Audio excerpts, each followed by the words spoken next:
लोग ऐसा ऐसा ताना मारते हैं ना कि आपका जीना ही हराम हो जाएगा। तो नमस्ते दोस्तों, कैसे आप लोग? उम्मीद करती हूँ आप लोग बहुत अच्छे होंगे दोस्तों। और मैं भी जैसा भी हूँ ठीक ही हूँ दोस्तों।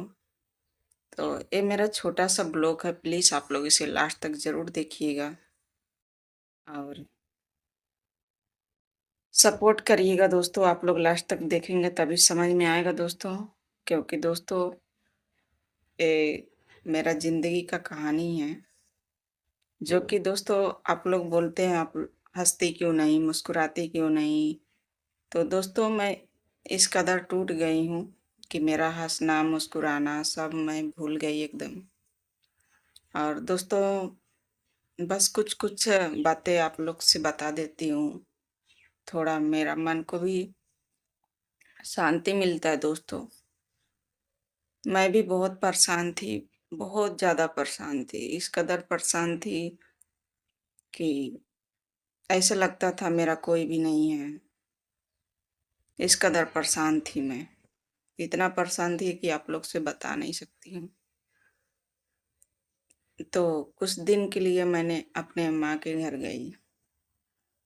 अगर आप परेशान रहोगे ना, तो आपको इतना परेशान किया जाएगा, इतना परेशान किया जाएगा कि आप इस कदर आपको ताना मारा जाएगा, टॉर्चर किया जाएगा कि आप एकदम टूट ही जाओगे।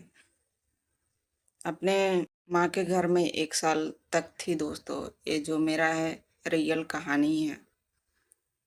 ये कोई कहानी नहीं दोस्तों, मेरे ऊपर जो रियल बीता है वो मेरा बात है। और ये कोई फेक नहीं है, कुछ नहीं है जो मेरे साथ हुआ है दोस्तों। बस मैं कुछ-कुछ आप लोग से बता देती हूँ अपना परिवार समझ के। तो दोस्तों मैं जब से शादी करी थी, अपने घर पे उतना मतलब माँ के घर उतना नहीं जाती थी, बहुत कम जाती थी। साल 2-4 साल में 1 बार जाती थी, वो भी 10-15 दिन के लिए। बहुत ही कम जाती थी, क्योंकि दोस्तों मैं अपने परिवार में रहना चाहती थी खुशी-खुशी से। उसके बाद बीच में मैं इतना परेशान थी कि मैं कितना भी टॉर्चर करी गई, लेकिन अपने घर पे कभी भी नहीं, किसी से भी नहीं बताया। बस बहुत ज़्यादा जब परेशान हो गई थी, थोड़ी बहुत बातें अपनी माँ से बताई मैंने। उसके बाद मैं अपने घर गई, वहाँ पे रहने लगी दोस्तों। खिलाने वाले से ज़्यादा दोस्तों देखने वाले को ज़्यादा तकलीफ़ होती है। उसके बाद मुझे वहाँ पे इस कदर ताना मारा गया, टॉर्चर किया गया कि दोस्तों वहाँ पे रहती तो थी, लेकिन लगता था जैसे था तो मेरा अपने माँ का घर, लगता था जैसे पराये का घर है। क्योंकि दोस्तों उस समय मैं अकेली घर पे थी, मेरे मम्मी-पापा घर पे नहीं रहते हैं, वो लोग दिल्ली ही रहते हैं। तो किसी बहन-बेटी का दुःख कोई दूसरा नहीं समझ सकता है। और दूसरा देखने वाला जो रहता है सिर्फ़ उसको हमेशा नीचा ही गिराना चाहता है। इस कदर दोस्तों बात बोलते थे ना कि बर्दाश्त से बाहर है। और दोस्तों मेरा भी जब शादी हुआ था मैं बहुत खुश थी। मैं कभी ऐसा सोची नहीं थी कि मेरे साथ ऐसा-ऐसा होगा कभी भी। लेकिन दोस्तों क्या करूँ? कुछ औरतों की तरह शायद मेरा भी नसीब है। मेरा भी वैसे ही नसीब है जैसे कुछ औरतों की ज़िंदगी में कभी खुशियाँ नहीं लिखी होती ना, शायद उन्हीं में से मैं भी एक हूँ। और कितना भी अच्छा रहूँ, कैसा भी रहूँ, लेकिन मेरी ज़िंदगी में कुछ खुशियाँ ही नहीं है। बस दोस्तों अपना ज़िंदगी समझ लीजिए जी रही हूँ किसी तरह बच्चों के लिए।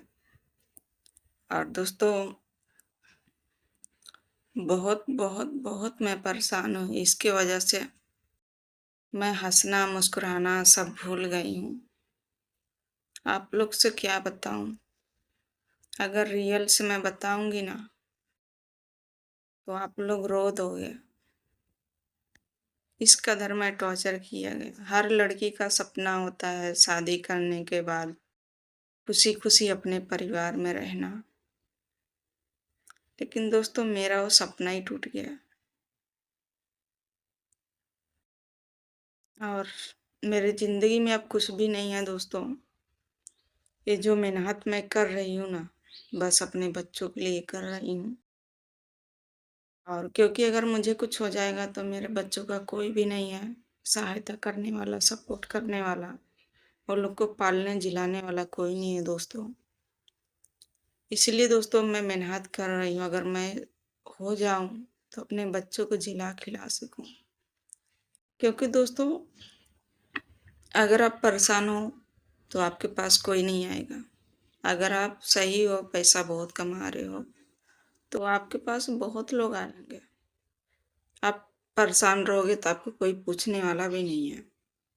अगर आपके जेब में पैसे हैं तो सब पूछता है, नहीं तो कोई नहीं पूछता है। क्योंकि मैंने रियल ज़िंदगी देख लिया है। मैं जब खुशी-खुशी रहती थी, तो सभी लोग पूछते थे, सब लोग बातें करते थे। लेकिन जैसे ही मैं परेशानी में गिरी, सब लोग ऐसा-ऐसा बात बोले हैं ना कि यहाँ पे दुःख होता है। और कभी शायद भूल भी नहीं पाऊँगी। बस दोस्तों मैं दूसरों को बातें ध्यान में उतना नहीं रखती हूँ। बस मेरा मकसद एक ही है, अपने बच्चों को पालना-जिलाना। तो मैं आप लोग से हाथ जोड़ के विनती करके साथ और सपोर्ट माँगती हूँ। प्लीज़ आप लोग सपोर्ट कीजिए, ताकि मैं अपने जीवन में कुछ कर सकूँ दोस्तों। अपने लिए नहीं, मेरा अपने लिए कोई मकसद ही नहीं है। अपने बच्चों के लिए, वो लोग के लिए कुछ कर सकूँ दोस्तों। और दोस्तों मेरे ज़िंदगी में ना कोई सहारा है, ना किनारा है, कुछ नहीं।